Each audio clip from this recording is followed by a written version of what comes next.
আমার দেশের কত নারী আছে শাশুড়িরে পর্যন্ত খাবার দিতে চায় না, শ্বশুরের পাতে ভাত বাড়তে চায় না, গরিব মানুষে এই দান করতে চায় না। ও মা বোনরা, মনে কষ্ট নেবেন না। মা আমার, বোন আমার, আপনাদের উদ্দেশ্যে কথা না বললেই হবে না। কিছু কিছুর জন্য বলতেছি, সবাই না। আবার অনেকে আছে অত্যন্ত ভালো, ভালো তো ভালো, অনেক ভালো। আল্লাহ তাদের হায়াতের মধ্যে বরকত দিক, আমরা দোয়া করি। হযরত খলিফা হারুনুর রশিদ রাহমাতুল্লাহ আলাইহির স্ত্রী জুবাইদার সাথে একদিন মনোমালিন্য হলো। মনোমালিন্য হয়ে যাওয়ার পরে হতেই তো পারে এক জায়গায় দুইজন থাকেন, মনোমালিন্য হয়ে গেছে খলিফার বিবির মধ্যে। দুইজনের মনোমালিন্য হয়ে যাওয়ার পরে খলিফা হারুনুর রশিদ বলে দিলেন, জুবাইদারে, এই মাগরিবের আজানের আগ পর্যন্ত যদি আমার রাজ্যের সীমানার বাহিরে যেতে না পারো, তাহলে জুবাইদা, তোমাকে আমি 3 তালাক দিয়ে দিলাম। শহরের যিনি সবচেয়ে বড় প্রাসাদওয়ালা, 2-4টা বাড়ির মালিকওয়ালা, তার ঠিকানা কোথায়? না না, জোরে বলেন কোথায়? আরো জোরে বলেন। কি দিয়ে বানানো? জোরে বলেন কি দিয়া? শহরের যিনি হাজার হাজার কোটি টাকার মালিক, অথবা সাগরে যার 2-4টা বড় বড় জাহাজ আছে, এক একটা জাহাজ 2-4, 10, 15, 20, 30, 50, 100 কোটি টাকার মালিক একটা জাহাজ। এইরকম দিয়ে যদি বাংলাদেশের কয়েক হাজার কোটি টাকার মালিক হোক, 50,000 কোটি টাকার মালিক হোক, 80,000 কোটি টাকার মালিক হোক, 1,00,000 কোটি টাকার মালিক হোক, তার কবরের ঠিকানা হবে মাটি। মাত্র বরাদ্দ 3.5 হাত, কাফনের কাপড় মাত্র 3 টুকরা, 1 টুকরাও বেশি হবে না, 1 ইঞ্চি মাটি বেশি বরাদ্দ হবে না। কথা কল ঠিক কিনা? খুব মনোযোগ দেন। আসার সময় আসলেন, কোনো পকেট ছিল না।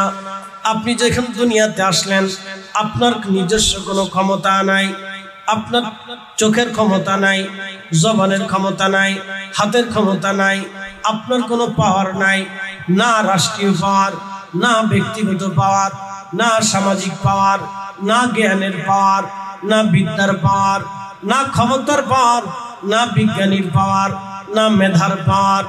আপনি যখন দুনিয়াতে আসলেন, তখন আপনি ছিলেন একা, কিছুই ছিল না আপনার। যখন দুনিয়াতে বড় হলেন, তখন আপনি দিক শূন্য। আগামীকাল ফরিদি বেঁচে থাকবে কিনা ফরিদি সাহেব নিজেও জানে না। আজকে রাত এখান থেকে মাহফিল করে যাবে কিনা ফরিদি সাহেব নিজেও জানে না। এবং নিঃশ্বাস ছেড়ে দিয়েছে, গ্রহণ করতে পারবে কিনা ফরিদি সাহেব তাও জানে না। নিঃশ্বাস গ্রহণ করেছে, ছেড়ে দিতে পারবে কিনা ফরিদি সাহেব তাও জানে না। এখানে কেউ জানে না, কোনো বিজ্ঞানী জানে না, কোনো সায়েন্টিস্ট জানে না, রাশিয়ার প্রেসিডেন্ট জানে না, আমেরিকার প্রেসিডেন্ট জানে না, এই সৌদি আরবের রাজা জানে না, বাংলাদেশের উপদেষ্টা জানে না, পৃথিবীর সবচেয়ে বড় সেনাপ্রধান ও বন্ধু সেও জানে না, পৃথিবীর বড় বড় সেনাপ্রধানরাও জানে না, বড় বড় জ্ঞানী ডাক্তাররাও জানে না আগামী মুহূর্ত তার জন্য কি আসবে। আবার যখন চলে যাবে, তখনও কবরে চলে যাবে একা। আসার সময় আসলো একা, কবরে যাওয়ার সময় গেল একা। যাওয়ার সময় একেবারে কিছুই নাই, মাত্র 3টা কাফনের কাপড় বরাদ্দ, এর বেশি কিছু নিতে পারে নাই। ব্যাংকে পড়ে আছে হাজার হাজার কোটি টাকা, জমিনে আছে হাজার হাজার বিঘা সম্পত্তি, অনেক বড় বড় ইন্ডাস্ট্রি গ্রুপের মালিক, বিরাট বড় ক্ষমতা, তিনি মাননীয় রাষ্ট্রপ্রধান। কোনো লাভ হবে না, কবরে একা, কবরে একা, কবরে একা। বিরাট বড় রাষ্ট্রপতি, যাওয়ার সময় মাত্র 3টে কাফনের কাপড়। বিরাট বড় অর্থমন্ত্রী, যাওয়ার সময় 3টে কাফনের কাপড়। বিরাট বড় স্বরাষ্ট্রমন্ত্রী, যাওয়ার সময় কাফনের কাপড়।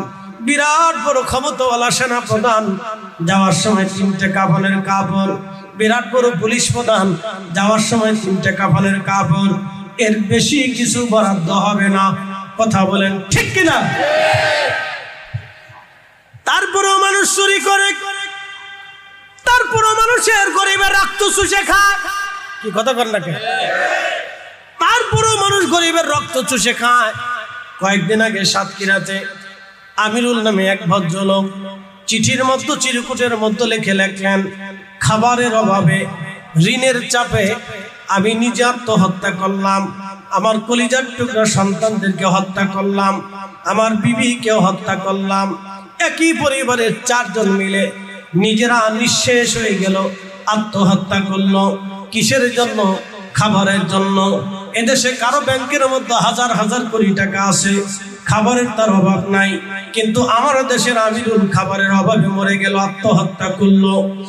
এদেশের কত বড় বড় ধনীরা, সাতক্ষীরার ভিতরে ধনীর অভাব ছিল না, ব্যাংকে টাকা আছে, গোডাউনে খাবার আছে, তারপর আমাদের দেশের আমিরুল পরিবার সহ আত্মহত্যা করলো। কারণটা কি? একটাই মাত্র কারণ, এই জমিনে আমার নবীর আদর্শ নাই। যদি রসুলের আদর্শ থাকতো, আল্লাহর কসম আমিরুলের আত্মহত্যা করা লাগে না। কথা কন না কেন, ঠিক কিনা? আমরা শুধু মনে করি পাকড়ি মাথায় দিয়ে রাস্তায় হাঁটলে বুঝি বিরাট সুন্নত আদায় হয়ে যাবে, বা জুব্বা গায়ে দিয়ে হাঁটলে বুঝি সুন্নত আদায় হয়ে যাবে। কিন্তু না, গরিবের বাড়ি খাবার পৌঁছাই দেওয়া ছিল অরিজিনাল সুন্নত, আমরা পৌঁছাইতে পারি নাই।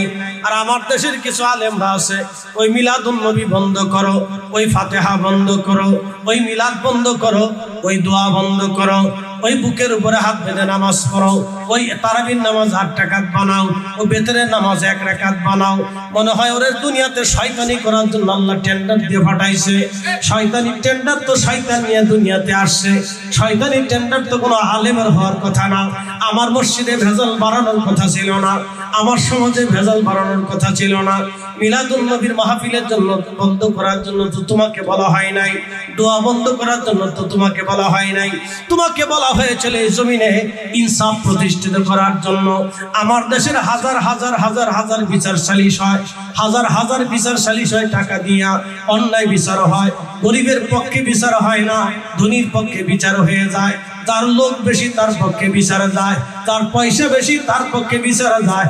আমার দেশের হাজার হাজার গরিব মানুষ জমি বুঝে পায় না, জায়গা বুঝে পায় না, ঘর বুঝে পায় না, টাকা বুঝে পায় না। এমনও বহু মানুষ আছে যারা দিন আনে দিন খায়, খাবার পায় না।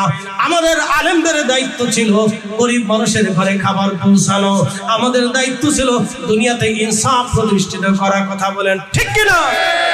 স্বামী স্ত্রীর তালাক হয়ে যায়, মাকে হত্যা করে, বাবাকে পিটায়, সংসার ধ্বংস হয়ে যায়।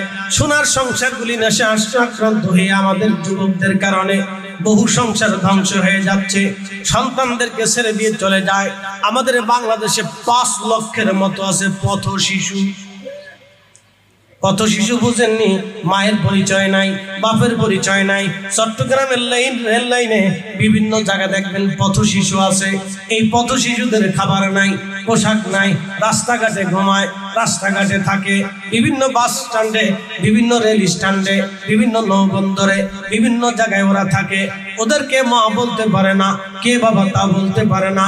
এমনও শিশু আছে, আবার এমনও শিশু আছে মা জন্ম দিয়ে রেখে দিয়ে চলে গেছে, বাবা জন্ম দিয়ে মার উপরে ছেড়ে দিয়ে চলে গেছে। চট্টগ্রামবাসী মাইকের আওয়াজ বহু দূরে যায়, বাবাজিরা খুব মনোযোগের সাথে শুনবেন, লম্বা সময় নেব না। বলছিলাম লা ইলাহা ইল্লাল্লাহ, আল্লাহ ছাড়া আর কোনো মাবুদ দুনিয়ার সৃষ্টিতে নাই, আল্লাহ ছাড়া কোনো ইলাহ নাই। সেই রব আমাদেরকে বললেন, হে আমার বান্দারা, ফাবি আইয়ি আলাই রাব্বিকুমা তুকাযিবান। আমি আল্লাহর দেওয়া কোন কোন নিয়ামত আছে তুমি অস্বীকার করবে বলো? আমি আল্লাহর দেওয়া কোন কোন নিয়ামত আছে অস্বীকার করবে বলো?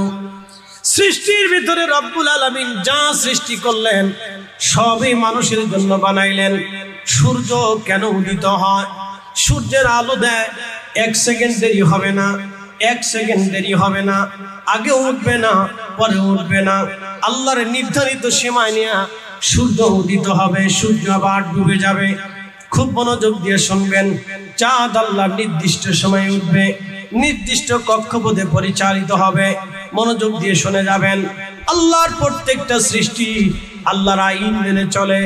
এমন কোন সৃষ্টি নাই যে সৃষ্টি আল্লাহর আইন না মানে। আকাশের সূর্য আল্লাহর আইন মানে। রব্বুল আলামিন কোরআনে বলে দিলেন, আশ-শামসু ওয়াল কমারু বিহুসবানি ওয়ান নাজমু ওয়াশ-শাজারু ইয়াসজুদান। চাঁদ তার নিজস্ব কক্ষপথে পরিচালিত হয়, সূর্য তার নিজস্ব কক্ষপথে পরিচালিত হয় এবং নক্ষত্রগুলি আল্লাহকে সেজদা দেয়। খুব মনোযোগ দিবেন। খালি চোখে আমরা মাত্র 40 কোটি নক্ষত্র দেখতে পারি। শুধু খালি চোখে 40 কোটি নক্ষত্র দেখা যায়। বাদ বাকি নক্ষত্র দেখতে হলে বৈজ্ঞানিক থিওরি নিয়ে নক্ষত্রগুলি দেখতে হবে। চট্টগ্রামবাসী, প্রত্যেকটা নক্ষত্র আমার আল্লাহকে সেজদা দেয়, প্রত্যেকটা নক্ষত্র আল্লাহর জিকির করে, প্রত্যেকটা নক্ষত্র তার নিজস্ব কক্ষপথে চলে, কেউ কারো কক্ষপথে যায় না। চাঁদ কখনো সূর্যের লাইনে যাবে না, সূর্য কখনো চাঁদের লাইনে আসবে না, কেউ কারো সীমা অতিক্রম করবে না। কুকুর আল্লাহর দেওয়া সীমা অতিক্রম করে না। দেখবেন এই কুকুর আপনার বাড়ি খায়, আপনার সাথে বেঈমানি করবে না। বিড়াল আপনার বাড়ি খায়, আপনার সাথে বেঈমানি করবে না। আপনার বাড়ির গরুটা আপনার সাথে বেঈমানি করবে না। আপনার বাড়ির মুরগি আপনি তাকে আদর করেন, খাওয়ান, সে আপনার ঘরের ভিতরে ডিম পারবে, আপনার সাথে বেঈমানি করবে না। ছেড়ে দিবেন, যেখানেই থাকুক না কেন মুরগিটা দৌড়ে আপনার ঘরের মধ্যে আসবে, ও বেঈমানি করবে না। আপনার বাড়ির হাঁস আপনার সাথে বেঈমানি করবে না। আপনার গৃহপালিত পশু পাখিগুলি আপনার সাথে বেঈমানি করবে না। ওরা আল্লাহর দেওয়া নির্দিষ্ট সীমানা মেনে চলে। একমাত্র মানব এবং জিন, এই দুইটা জাতি আল্লাহর দেওয়া সীমা রেখার বাহিরে চলে যায়। কি কথা কর, কথা বলে। এই মানুষ এবং জিন একমাত্র আল্লাহর দেওয়া সীমানার বাহিরে চলে যায়। আল্লাহ বললেন তোমরা সুদ খাইও না, কিন্তু আমরা সুদ প্রতিষ্ঠিত করেছি। কথা কন, জোরে বলেন। আল্লাহ বলেন সুদ হারাম, সুদ হারাম, কিন্তু সুদ আমরা প্রতিষ্ঠিত করেছি। আল্লাহ বলেন ঘুষ হারাম, আল্লাহ বলেন ঘুষ হারাম। আমরা এমন কোন সেক্টর নাই যে সেক্টরে ঘুষ না আছে। হ্যাঁ ঠিক, ডরাই করতেছেন নাকি? হ্যাঁ জোরে বলেন, জোরে বলেন। এই হাত উঁচু করে বলেন, না হাত উঁচু করে বলেন। এমনকি হসপিটালের বুয়ারেও কাটা পয়সা না দিলে সিট ঠিক মতো দেয় না। কি আশ্চর্য! কোন দেশে বাস করি আপনি বলেন তো? হযরত আবু বকর গরিবের বাড়ি খাবার দিলেন, হযরত উসমান গরিবের বাড়ি খাবার দিলেন, হযরত আলী মাথায় করে গরিবের বাড়ি খাবার দিলেন। আল্লাহর নবী নিজে গরিব উম্মতদেরকে ডেকে ডেকে এনে তিনার হুজরাতে খাবার দিলেন, নিজে খোঁজ নিয়ে খাবার খাওয়ালেন। আল্লাহর নবী আরো বলে দিলেন, আমার উম্মত তোমরা শুনে রাখো, তোমরা জেনে রাখো, তুমি তত সময় মুমিন হতে পারবে না যত সময় তোমার প্রতিবেশীরা ক্ষুধার্ত থাকবে আর তুমি পেট ভরে খাবার খেয়ে রাত্রিবেলা ঘুমাবা। আমার উম্মত, আমার আল্লাহ তোমাকে মুমিনের কাতারে নাম লিখবে না। তুমি তাহাজ্জুদ পড়লেও নাম লিখবে না, তুমি হজ করলেও নাম লিখবে না, তুমি কাবা ঘর ধরে কান্নাকাটি করলেও কাজ হবে না। কারণ তোমার প্রতিবেশী ক্ষুধার্ত অবস্থায় রাত্রিবেলা না ঘুমিয়ে আছে আর তুমি পেট ভরে রাত্রিবেলা খেয়ে ঘুমাইছো। আমার উম্মত, তোমার নাম মুমিনের কাতারে লেখা হবে না। সহিহ মুসলিমে রহমতের নবীজি বললেন, আমার উম্মত কিয়ামতের ময়দানে আল্লাহ আতার বান্দাদেরকে ডাক দিবে, হে আমার বান্দা আব্দুল আলিম, আব্দুল করিম, আব্দুর রহিম, আসো আসো আসো আমার কাছে আসো, দাঁড়াও। আল্লাহ ডাক দেবে, হে আব্দুল করিম, আমি ক্ষুধার্ত ছিলাম, তুমি আমাকে খাবার দাও নাই কেন বলো? শুনিয়া যাক। আল্লাহর নবী ডাক দিলেন, আমার উম্মত কিয়ামতের ময়দানে আল্লাহ ডাক দিবেন, আরে আমার বান্দা আমি ক্ষুধার্ত ছিলাম, তুমি কেন আমাকে খাবার দাও নাই? তখন আল্লাহর বান্দা বলবে, হায় রব, বলেন কি আপনি তো নিজে রাজ্জাক রিজিক দেনেওয়ালা, আপনি কখন ক্ষুধার্ত ছিলেন? আমার রব, আমার আল্লাহ রাব্বুল আলামিন বলবেন, বান্দারে তোমার প্রতিবেশী, তোমার গ্রামবাসী, তোমার এলাকাবাসী না খেয়েছিল। তুমি যদি সেই দিন তার ঘরে খাবার পৌঁছাইতা, তুমি যদি তাকে খাবার খাওয়াইতা, আমার বান্দা আজকে আমি আল্লাহর খাবার খাওয়া হয়ে যাইতো। সুবহানাল্লাহ বলবেন না? হ্যাঁ না, আরো জোরে বলেন, জোরে বলেন, জোরে জোরে। তুমি যদি আমার বান্দার ঘরে খাবার পৌঁছাইতা, আমার ক্ষুধার্ত বান্দারে খাবার খাওয়াইতা, ও বান্দা আমি আল্লাহর খাবার খাওয়া হয়ে যাইতো। আল্লাহ বলবেন, আরে বান্দা আমি তৃষ্ণার্ত ছিলাম, তোমরা সেই দিন আমাকে পানি পান করাও নাই। সেই দিন বান্দারা বলবে, হে রব আপনি বলেন কি? আমরা কেন? আপনি তো নিজেই পানি দেনেওয়ালা, বৃষ্টি বর্ষণওয়ালা, সাগর সৃষ্টি করনেওয়ালা, আপনি তো রিজিক বন্টন করনেওয়ালা, দেনেওয়ালা। আল্লাহ ওয়া তারযুকু মান তাশাউ বিগাইরি হিসাব।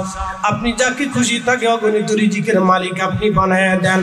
আল্লাহ আপনি বললেন কি, আপনি তৃষ্ণার্ত ছিলেন, আপনি পানি পান করেন নাই, আপনাকে কেউ পানি দেয় নাই। আল্লাহ বলেন কি, আমার রব সেই দিন ডাক দেবে, হে বান্দা তোমার প্রতিবেশী তৃষ্ণার্ত ছিল, তোমার এলাকাবাসী তৃষ্ণার্ত ছিল।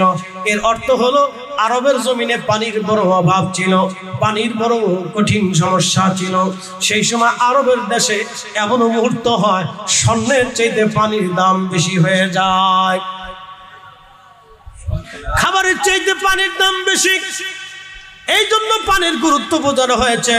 আল্লাহ বলবেন, বান্দারে তোমার প্রতিবেশী তৃষ্ণার্ত ছিল, পানির অভাবে ছিল, তুমি তাকে পানি দাও নাই, তুমি তাকে খাদ্য দাও নাই, খাবার দাও নাই, তার কলিজা ঠান্ডা বানাও নাই, তার ক্ষুধা নিবারণ করো নাই, তার তৃষ্ণা নিবারণ করো নাই। যদি করতা আমি আল্লাহর তৃষ্ণা নিবারণ হয়ে যাইতো। চিৎকার মেরে জোরে বলেন না মারহাবা। কঠিন হাসরের মাঠে রব্বুল আলামিন বলবে, হে আমার বান্দারা আমি অসুস্থ ছিলাম, তোমরা আমার সেবা করো নাই। আল্লাহর বান্দারা বলবে, রব বলেন কি, কি বলেন আপনি? আল্লাহ আল্লাহ আপনি বলেন কি? আপনি আবার কখন অসুস্থ হলেন গো রব্বুল আলামিন? আমার আল্লাহ বলবেন, বান্দারে তোমার প্রতিবেশী, তোমার এলাকাবাসী অসুস্থ ছিল। আল্লাহ ডাক দিবে, হে বান্দা তোমার এলাকাবাসী অসুস্থ ছিল, তুমি তার সেবা করো নাই, তুমি তার চিকিৎসা করো নাই। টাকার অভাবে আমার বান্দা ওষুধ কিনতে পারে নাই, টাকার অভাবে আমার বান্দা অপারেশন করতে পারে নাই, টাকার অভাবে ভালো ডাক্তার আমার বান্দা দেখাইতে পারে নাই। দুঃখে দুঃখে দুঃখে দুঃখে কষ্ট করে করে ব্যথা নিয়ে নিয়ে আমার বান্দা মারা গেছে। ও বান্দা, সেই দিন যদি তুমি আমার বান্দারে চিকিৎসা করাইতা, সেবা করাইতা, আমি রব্বুল আলামিনের চিকিৎসা করানো হয়ে যাইতো। একবার জোরে বলা যাবে কি মারহাবা। হযরত আলী রাদিয়াল্লাহু আনহু ওনার থেকে আলাদা হয়ে গেল 12,000 দলের এক দল। তারা বলল, আমরা আল্লাহর হুকুম ছাড়া আর কারো হুকুম মানি না, আমরা রসুলের হুকুমও মানি না, সাহাবীদের বিধান আমরা মানি না, আমরা শুধু কোরআন শরীফ মানবো, আর কিছু আমরা মানবো না। দেখেন কত বড় ভুল সিদ্ধান্ত তাদের। কিন্তু আল্লাহ বলে দিলেন, আমি আল্লাহ মানার আগে কোরআন শরীফ তো মানবা, আমার রসুল মানবা, এরপরে সাহাবী মানবা। একসাথে জোরে বলবেন না মারহাবা। আল্লাহ মানবা, নবী মানবা, সাহাবী মানবা, ওলি মানবা, উলামা মানবা। কিন্তু খারিজরা বলল, আমরা আল্লাহ মানবো, নবী মানবো না, সাহাবী মানবো না, উলামা মানবো না, আমরা আর কাউকে মানবো না, আমরা শুধু আল্লাহ মানবো। দেখেন কথা সুন্দর কিন্তু গলত বিরাট। এই খারিজিদের একজনের নাম আব্দুর রহমান মুলজিম খারিজি। তার কপালের মধ্যে সিজদার চিহ্ন ছিল, বুঝতেই পারতেছেন কালা দাগ ছিল, লম্বা পাগড়ি, সুন্দর দাড়ি, চমৎকার চেহারা, সুন্দর জুব্বা গায়ে দেওয়া। হযরত আলীকে নামাজরত অবস্থায় ছুরিকাঘাত করলেন। হযরত আলী শহীদ হয়ে যাবেন। 3 দিন পর্যন্ত তিনি আহত ছিলেন, রক্তক্ষরণ হলো। 3 দিন পরে তিনি শহীদ হয়ে গেলেন। ওনার জানাজা হলো কুফার মসজিদে। সকালবেলা ফজরের নামাজের পরে জানাজা হয়ে গেল। ওনাকে নিয়ে যাওয়া হলো গোরস্থানে। নিয়ে যাওয়ার পরে একজন খ্রিস্টান অন্ধ মেয়ে দৌড়া এসেছে, কুফার মসজিদের পাশে দাঁড়ায় অন্ধ কাঁদে। লোকেরা বলল, এ অন্ধ মহিলা তুমি কি জন্য কাঁদো? বলতেছে, হে মুসলমানেরা বলো, আমার খলিফা আলী কি দুনিয়াতে আছে না মারা গেছে? অন্ধ খ্রিস্টান মেয়েটা বলতেছিল, হে মুসলমানেরা বলো, আমার খলিফা কি দুনিয়াতে আছে না মারা গেছে? আমার খলিফা দুনিয়াতে আছে না মারা গেছে? তোমরা বলো। ইসলাম কাকে বলে বুঝে দাও, খলিফাদের থেকে বুঝে দাও। হাজরাতে সাহাবীরা ডাক দিলেন, হে খ্রিস্টান মেয়ে, আমাদের খলিফা আজকে সকালবেলা ভোরে তিনি ইন্তেকাল করেছেন, শহীদ হয়েছেন। ওনার জানাজা পড়াইয়া ওনাকে দাফন কাফন করে আমরা কবরস্থ করে দিয়ে চলে আসছি। তখন মেয়েটা হাউমাউ করে কাঁদতেছিল, টুকরিয়ে টুকরিয়ে, আর বলে আহা আমি বুঝতে পেরেছি আমার খলিফা দুনিয়াতে নাই। তখন মুসলমানরা জিজ্ঞেস করলো, হে খ্রিস্টান মেয়ে, তুমি খলিফা দিয়ে কি করবা? তুমি না অন্য ধর্মের, আমাদের খলিফা না মুসলমান, তো মুসলিম খলিফা দিয়ে তোমার কাজ কি বলো? তখন খ্রিস্টান মেয়েটা কেঁদে কেঁদে বলতেছিল, হে মুসলমানেরা, তোমরা জানো না আমার খলিফা কত ভালো ছিল। প্রত্যেক রাত্রিবেলা এশার নামাজ পড়ে আমার খলিফা বাইতুল মালে যাইতেন। আমি অন্ধ ছিলাম, চোখে দেখতাম না। আমার খলিফা নিজে হাতে করে আমার জন্য খাবার নিতেন, আমার বাড়িতে যাইতেন, ঘরের দরজার পাশে দাঁড়াইয়া আমার খোঁজ খবর নিতেন। আমি খাই কি খাই না, সুবিধা না অসুবিধা, আমি কেমন আছি। প্রত্যেক রাত্রিবেলা আমার খলিফা আমার খোঁজ নিয়ে তারপরে বাড়ি যাইতেন। শোনো, আজকে 3 রাত হয়েছে আমার খলিফা আমার বাড়ি যায় নাই, আমার ঘরে যায় নাই, কোনো লোক নিয়োজিত করে দিয়ে যায় নাই, লোক মারফত আমার খবর নেয় নাই। তখন আমি বুঝছি আমার খলিফাতুল মুসলিমিন আলী আর দুনিয়াতে নাই। ঠিক আমি যেটা অনুমান করেছি, আমার খলিফা আজকে দুনিয়াতে নাই। আহা, খুব ভালো করে শুনে যাবেন, এটার নাম খোলাফায়ে রাশিদ। খোলাফায়ে রাশিদ হকপন্থী খলিফা, তারা সত্যের উপরে তারা প্রতিষ্ঠিত ছিলেন, কোরআনের বিধানের উপরে তারা প্রতিষ্ঠিত ছিলেন, নবীর সুন্নতের উপরে তারা প্রতিষ্ঠিত ছিলেন। এই জন্য আল্লাহর নবী বললেন, ফাআলাইকুম বিসুন্নতি, তোমরা আমার সুন্নাত মেনে চলবে, ওয়া সুন্নাতিল খুলাফায়ে রাশিদিন আল মাহদিন, আমার পরে আমার খুলাফায়ে রাশিদিনের আদর্শ মেনে চলবে। হযরত আলী একজন অন্ধ খ্রিস্টান পরিবারের ঘরে যদি খাবার পৌঁছাইতে পারে, তাহলে আমি মুসলমান হইয়া আমি কেন হিন্দুর বাড়ি খাবার পৌঁছাবো না? আমি মুসলমান হইয়া আমি কেন বৌদ্ধর বাড়ি খাবার পৌঁছাবো না? আমি মুসলমান হইয়া আমি কেন খ্রিস্টানের ঘরে খাবার পৌঁছাবো না? আমরা মুসলমানের কাজ হলো অন্য ধর্মের মানুষদেরকে নিরাপত্তা দেওয়া, আমরা মুসলমানদের কাজ হলো অন্য ধর্মের মানুষের বাড়ি অভাবের ঘরে খাবার পৌঁছানো। কথা বলেন ঠিক কিনা? ভুলে গেছি, মনে নাই? রব্বুল আলামিন বললেন, আল্লাযী খালাকাল মাউত, আমি তোমাদের জন্য মৃত্যু সৃষ্টি করলাম, ওয়াল হায়াত, জীবন আমি আল্লাহ সৃষ্টি করেছি। জীবন সৃষ্টি করলাম আমি আল্লাহ, মৃত্যু সৃষ্টি করলাম আমি আল্লাহ। জীবন সৃষ্টি করলাম আমি আল্লাহ, মৃত্যু সৃষ্টি করলাম আমি আল্লাহ। আমি তোমাকে মৃত্যু দিব, কখন মৃত্যু আসবে তাও আল্লাহ বলে দিলেন। কুল ইন্নাল মাউতাল্লাযী তাফিরুনা মিনহু ফাইন্নাহু মুলাকীকুম। খুব মনোযোগ দিবেন। আল্লাহ বলেন, হুজুর আপনি আপনার উম্মতকে জানায় দেন, আপনার উম্মত আমার বান্দারা, এ মানব জাতি মৃত্যু থেকে তারা পালায়, মৃত্যু থেকে তারা পালায়। দেখবেন মানুষেরা যদি অসুস্থ হয় বড় ডাক্তার দেখায়, ঢাকায় পছন্দ না হলে ইন্ডিয়া চলে যায়, ইন্ডিয়া পছন্দ না হলে সিঙ্গাপুরে চলে যায়, সিঙ্গাপুরে পছন্দ না হলে আমেরিকা চলে যায়, আমেরিকা পছন্দ না হলে ব্রিটেনে চলে যায়, ব্রিটেন পছন্দ না হলে ইউরোপে চলে যায়, ইউরোপ পছন্দ না হলে অস্ট্রেলিয়া চলে যায়, অস্ট্রেলিয়া পছন্দ না হলে কানাডা চলে যায়, কানাডা পছন্দ না হলে চীনে চলে যায়। কিন্তু বলুন তো, আমার রব 1450 বছর আগে দ্ব্যর্থহীন ভাষায় ঘোষণা দিলেন, বন্ধু উম্মতকে জানায় দেন, তারা যেখানেই পালাক না কেন, যেখানেই যাক না কেন, যত চিকিৎসাই করুক না কেন, যত ওষুধই খাক না কেন, যত নতুন যন্ত্র আবিষ্কার করুক না কেন, যত চেষ্টাই করুক না কেন, পাতালের গভীরে লুকাক না কেন, সাগরের গভীরে চলে যাক না কেন, জমিনের গভীরে পালায় যাক না কেন, আসমানে সিঁড়ি বেয়ে পালায় যাক না কেন, ভিন্ন কোনো গ্রহে চলে যাক না কেন, আর পাহাড়ের গভীরে গহীন গুহার ভিতরে লুকাক না কেন, আফা ইন্নাহু মুলাকীকুম, এই মৃত্যু তার সাথে মোলাকাত করবে, এ মরণ তার সাথে মোলাকাত করবে। এই মৃত্যু থেকে সে পালাইতে পারবে না, মরণ থেকে পালাইতে পারবে না। খলিফা হারুনুর রশিদের স্ত্রীর নাম ছিল জুবাইদা। নাম কি? জুবাইদা। যদি কোনোদিন হজে যান, আরাফাতের মাঠে যাবেন। আরাফাতের মাঠ, এই আরাফাতের মাঠ পর্যন্ত একটা নহর 25 মাইল দূর থেকে, ঝর্ণা থেকে একটা নহর টেনে এনেছেন তিনি। একটা নহর নালা তৈরি করে দিয়েছেন, ড্রেন। সেই জমানাতে 25 মাইল দূরে, আপনি গেছিলেন না? একবারে 25 মাইল দূর থেকে একটা নহর আনা হয়েছে। এই নহরের নাম হলো জুবাইদা, নহরে জুবাইদা।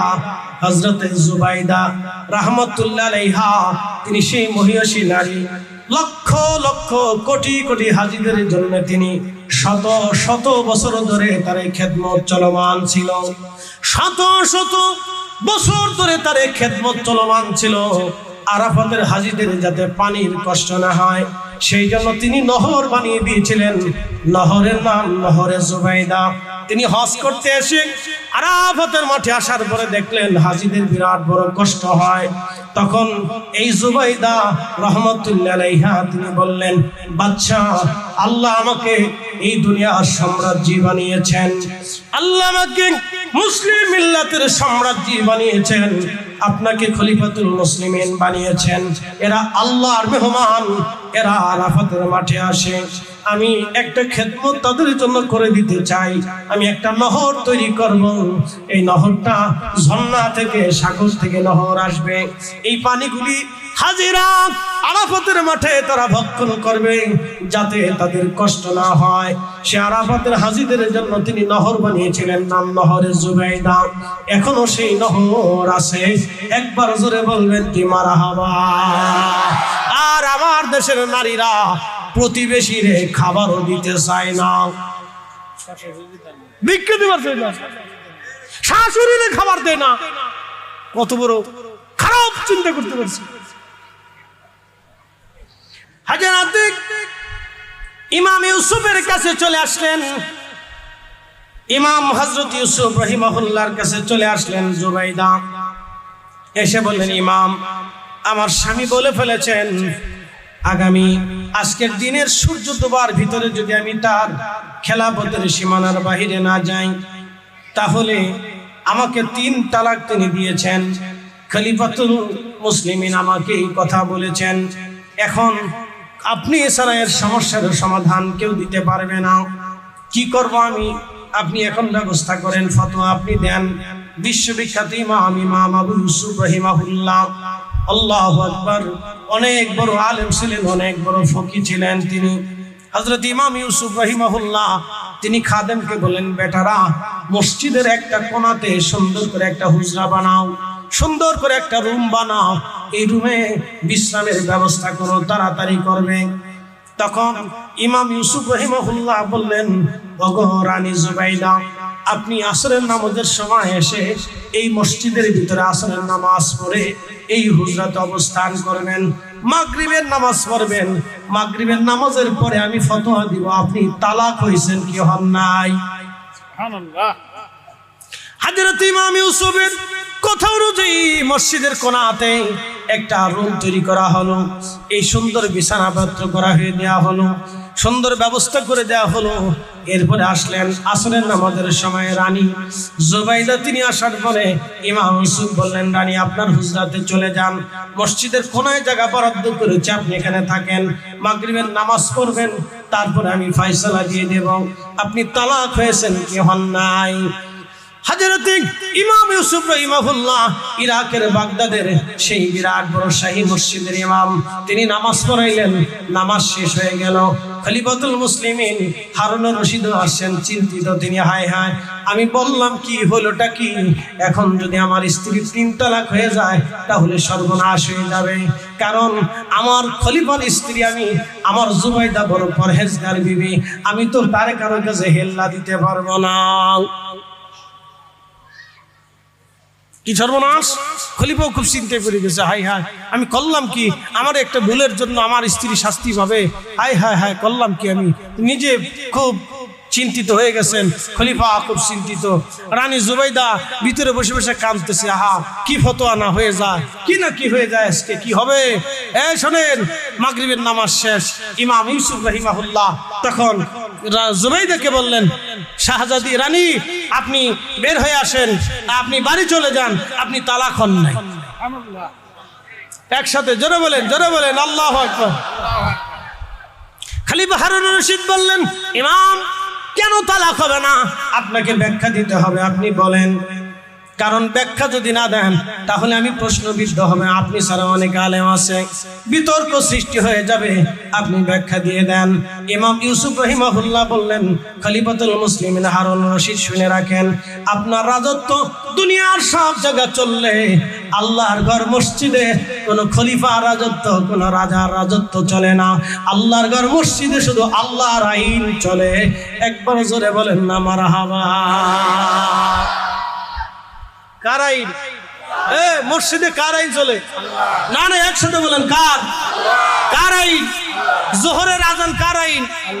আমি যদি আজকে বলি ভাইরা আজকে ফজরের ওয়াক্তে আপনারা জোহরের নিয়ত করে নামাজ পড়বেন, আমি ফরিদি সাহেব বললাম, মানবেন? বলে কেন মানবেন না? এটা আল্লাহর আইনের বিপরীত বক্তব্য। কি কথা ঠিক আছে না?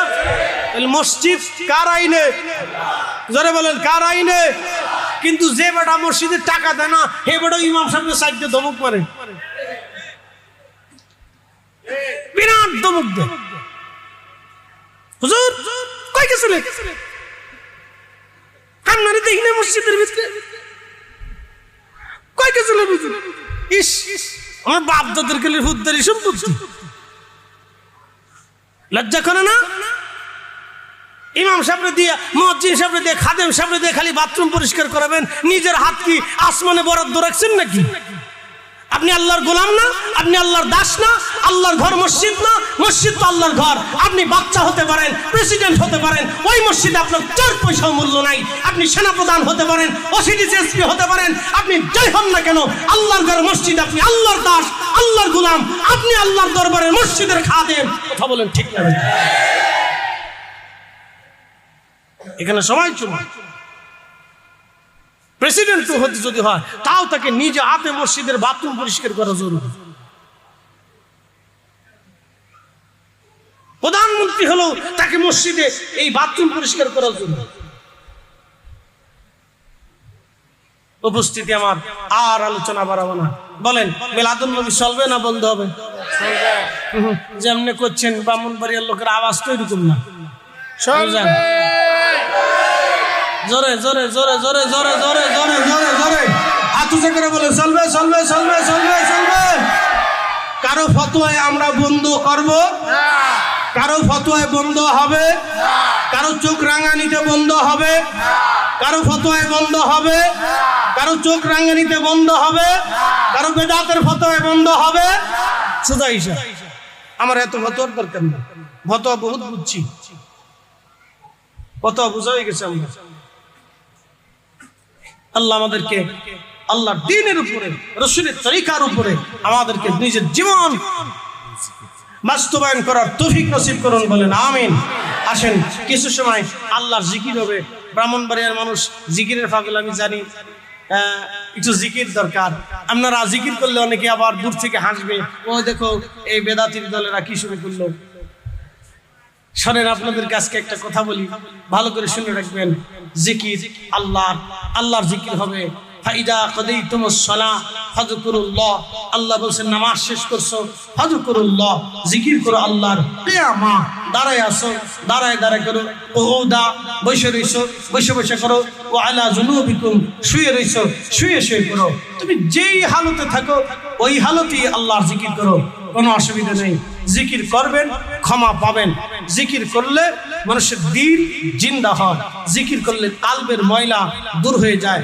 আল্লাহর নবী বলতেন, আমার উম্মত তোমাদের শরীরে ময়লা লাগবে, পানি দিয়ে ধৌত করলে এই ময়লাগুলি দূর হয়ে যায়। কিন্তু কালবে যে ময়লা পড়ে গুনাহের কারণে, এই ময়লাগুলি একমাত্র আল্লাহর জিকির ছাড়া এই ময়লা আর অন্য কিছু দূর করতে পারে না।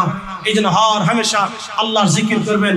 আল্লাহর কোরআনে আল্লাহ 99টা নাম আছে, যে কোনো একটা নাম ধরে আল্লাহ জিকির করতে পারেন। কোরআন শরীফের যে কোনো আয়াত ধরে জিকির করতে পারেন। আল্লাহর দেওয়া যে কোনো নাম দিয়ে আপনি আল্লাহর জিকির করতে পারেন, কোনো নিষেধ নাই। আসেন একটু জবান খুলে মহাব্বতে একসাথে জিকির করি আল্লাহ আল্লাহ আল্লাহ আল্লাহ আল্লাহ আল্লাহ আল্লাহ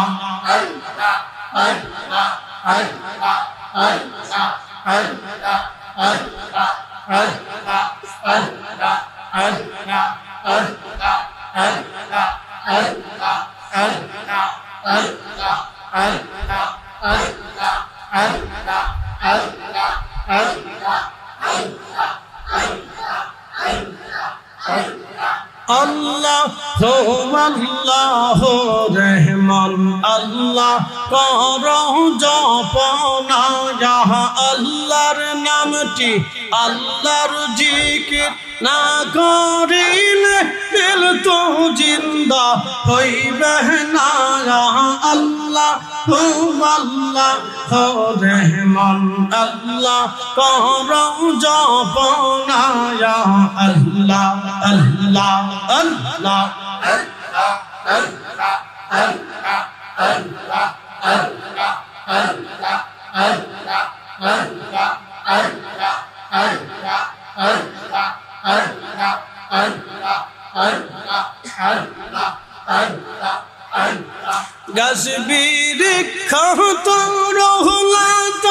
আল্লাহর জিকির করে তাহারা মানুষ হইয়া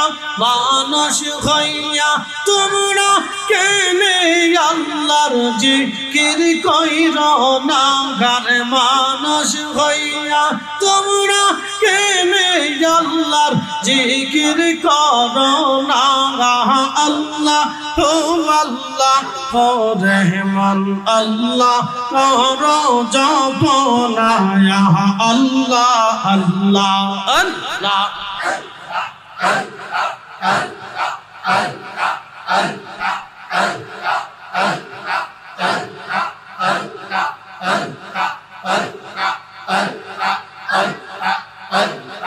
আসমান জমিন গ্রহ তারা আল্লাহর জিকির করে তাহারা আসবি লিখত রওলাতা আল্লাহর জিকির করে তাহারা মানুষ হইয়া তোমরা কেনে আল্লাহর জিকির করো না। আল্লাহ আল্লাহ রহমান আল্লাহ করো জপনা আল্লাহ আল্লাহ আল্লাহ আল্লাহ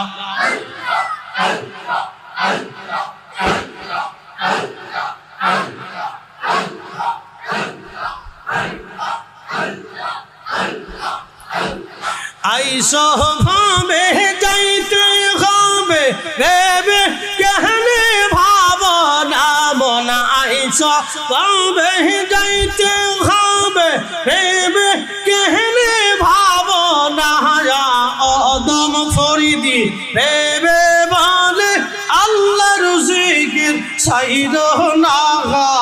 আদম ফরিদি ভেবে বলে আল্লাহর জিকির কইল না। আল্লাহ আল্লাহ রহমান আল্লাহ করো জপনা আল্লাহ আল্লাহ আল্লাহ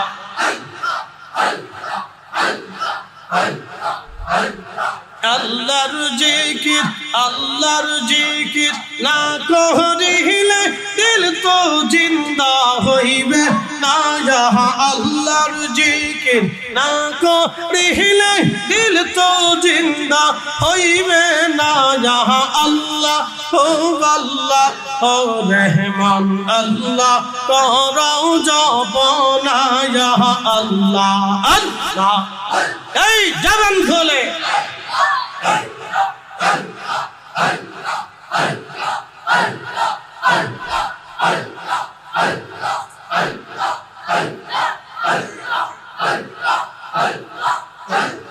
মানুষ বানাইছে গো আল্লাহ, মানুষ বানাইছে গো আল্লাহ প্রেমের কারণে, প্রেমের ডোরে বন্দরে মদিনার শহরে আল্লাহ আল্লাহ। জবান খোলে, এই আওয়াজ তোলে একসাথে। হাবিবকে পাঠাইছে গো আল্লাহ, হাবিবকে পাঠাইছে গো আল্লাহ প্রেমের কারণে, প্রেমের ডোরে বন্দরে মদিনার শহরে আল্লাহ আল্লাহ।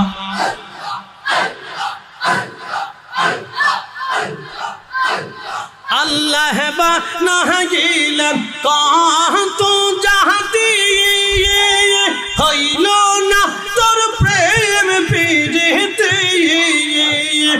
অবশেষে মানুষ বানায়, অবশেষে মানুষ বানায় প্রেমের কারণে, প্রেমের ডোরে বন্দরে মদিনার শহরে আল্লাহ আল্লাহ আল্লাহ।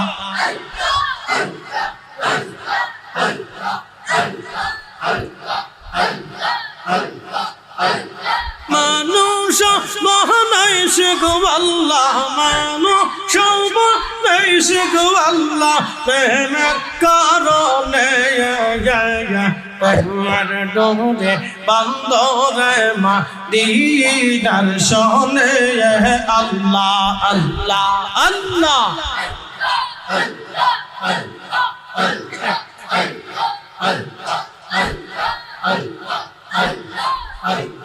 লা ইলাহা ইল্লাল্লাহু মুহাম্মাদুর রাসূলুল্লাহ সাল্লাল্লাহু আলাইহি ওয়াসাল্লাম। মাহফিল হবে কি হবে না? মিলাদুন নবীর মাহফিল চলবে কি চলবে না?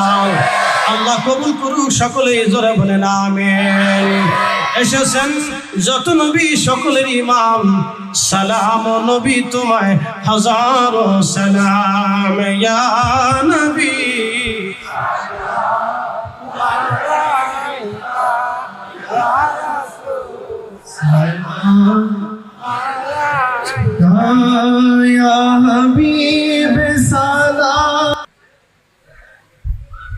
আমরা কালমা পূর্ণ বলা জাতি, এখনো পর্যন্ত অনেক কিছু শিখিয়ে দিই।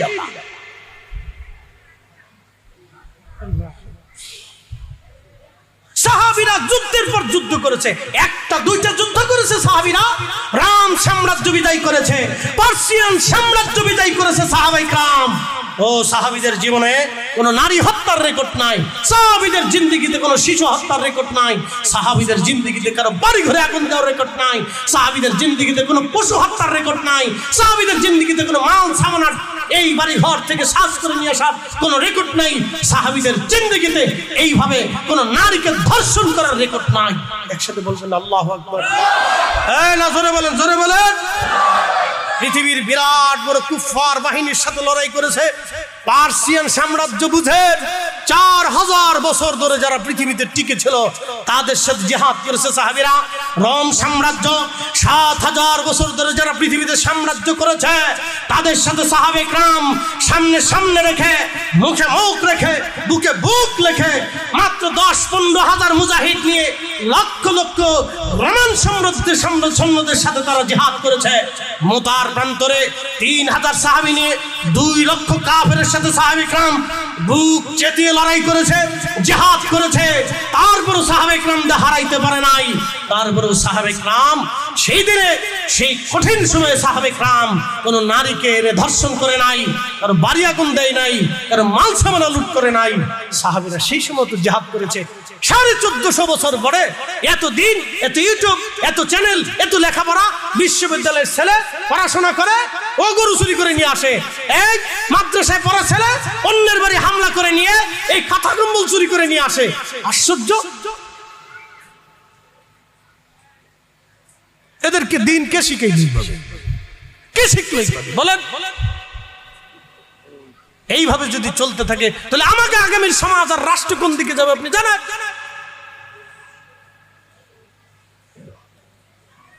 ওরে মুসলমান, আমাদেরকে শিখতে হবে। বলে কি শিখবো? সাহাবায়ে কেরামের আদলে শিখবো। বলে শিখতে হবে কি শিখবো? রাসূলের আদর্শে শিখতে হবে। কথা বলেন ঠিক না বেটি? নবীর আদর্শে শিখতে হবে আমাদেরকে। প্রিয় উপস্থিতি আমার, এগুলো আমাদের বোঝা জরুরি দায়িত্ব, এগুলো আমাদের শোনা জরুরি দায়িত্ব। আল্লাহ কেন দুনিয়াতে পাঠালেন? কাজ কি আমাদের? কি কাজ আমাদের? বলেন, আমাদের কাজ ছিল ক্ষুধার্তর ঘরে খাবার পৌঁছানো, আমরা ব্যর্থ হচ্ছি। আমাদের কাজ ছিল অসুস্থকে সেবা দেওয়া, আমরা ব্যর্থ হয়েছি। আমার দিকে তাকান, উন্নত বিশ্বের দিকে তাকান, ইউরোপের দিকে তাকান। তারা একটা কুত্তা অসুস্থ হলে ডাক্তারের কাছে নিয়ে চিকিৎসা করা। তাদের দেশে একটা কুত্তা আপনি মেরে দেখেন তো, মানুষ তো আরো পরের কথা, আপনি একটা কুকুর মেরে দেখেন, পুলিশ আপনাকে টানতে টানতে ধরে নিয়ে জেলখানার ভিতরে দিয়ে, তুই কুকুর মারলি কেন? তোকে কে মারতে অনুমতি দিয়েছে? সেই সিচুয়েশন থেকে আমাদের সিচুয়েশনে ওরা দেখেন তো, ওরা অনেকে ধর্মকর্মই মানে না, ও ধর্ম বুঝেই না ওরা, কিন্তু ন্যায়ের উপরে নীতির উপরে তারা অটল। অথচ আমরা কলমা পণ্য বলা জাতি এখনো পর্যন্ত মারামারি কইরা আরেকজনের বাড়ি আগুন দিয়ে এরপর খাতা কম্বল, এই সোনা দানা টাকা পয়সা গরু ছাগল হাঁস মুরগি ভেড়া বকরি চুরি করে নিয়ে আসি, বাড়ির ঘরে ডেকসি পাতিল চুরি করে নিয়ে আসি। লজ্জা করা উচিত, শরম করা উচিত আমাদের।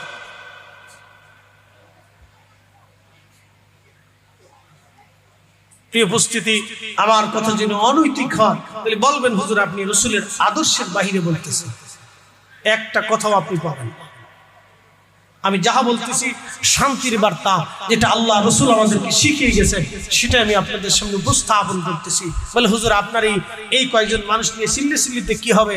ভাই, এই কয়জনের ভিতরে যদি একজনও বুঝে, তা আমার সার্থকতা আছে। কি কথা কন না কেন? ঠিক আছে, একজনও যদি বুঝে তাও সার্থকতা আছে। এই আমার দিকে তাকান, ভালো করে শোনেন। মসজিদে কি দরিদ্র আর ধনীর কোনো তফাৎ আছে? না, জোরে বলতে হবে, জোরে জোরে জোরে জোরে বলেন। মসজিদে কি ধনী এবং দরিদ্রের কোনো তফাৎ আছে?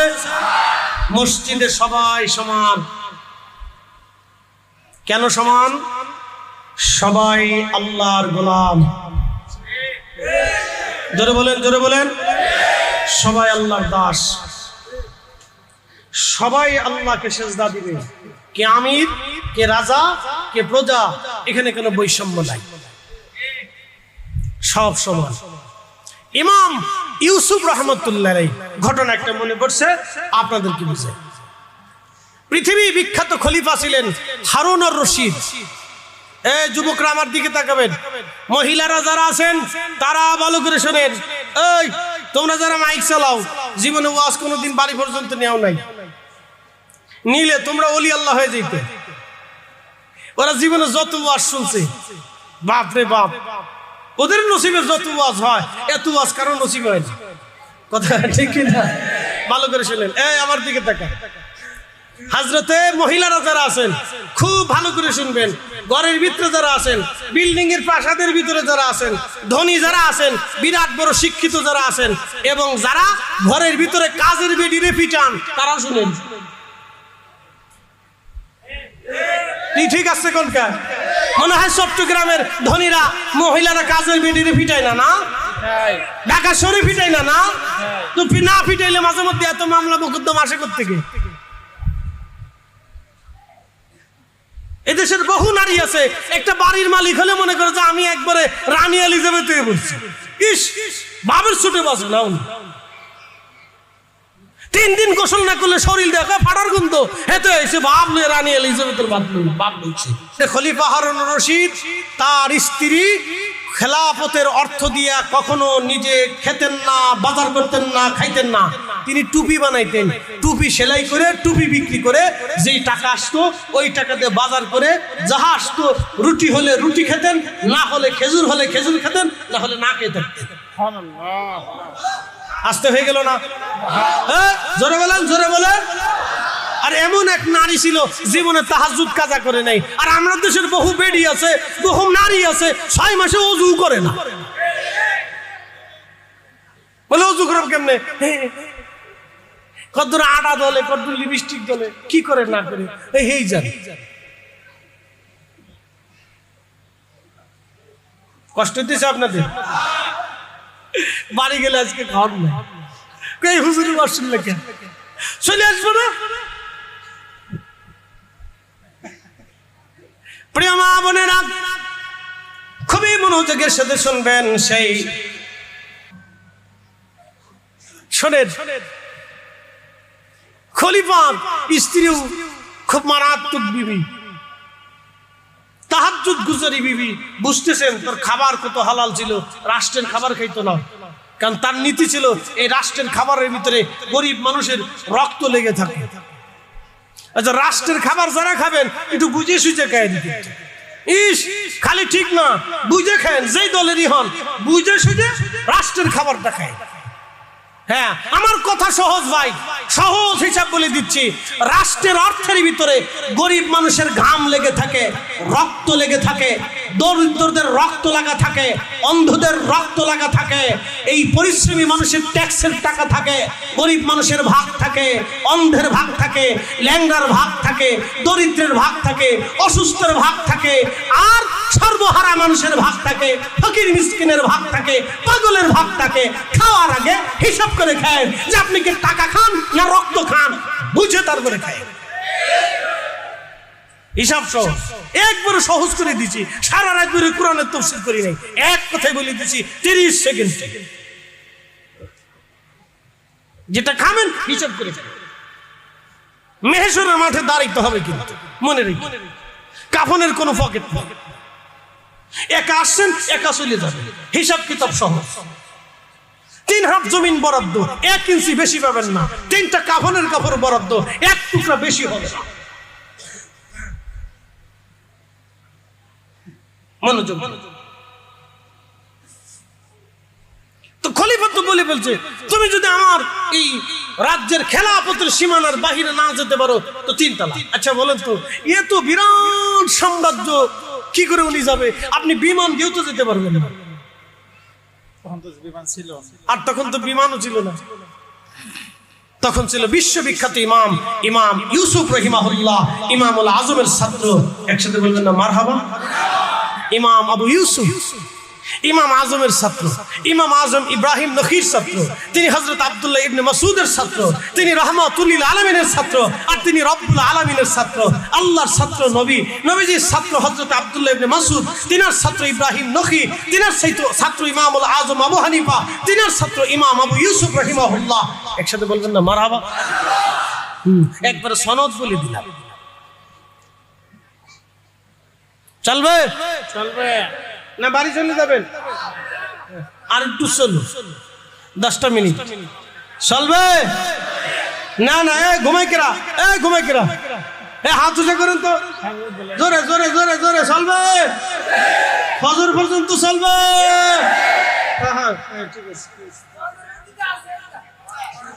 থাকা লাগবে না, আপনার যে কইছেন চলবে, আল্লাহ লিখে ফেলছি। আলহামদুলিল্লাহ, মারহাবা কোন নিয়ত করছেন, আল্লাহ লিখে ফেলছে।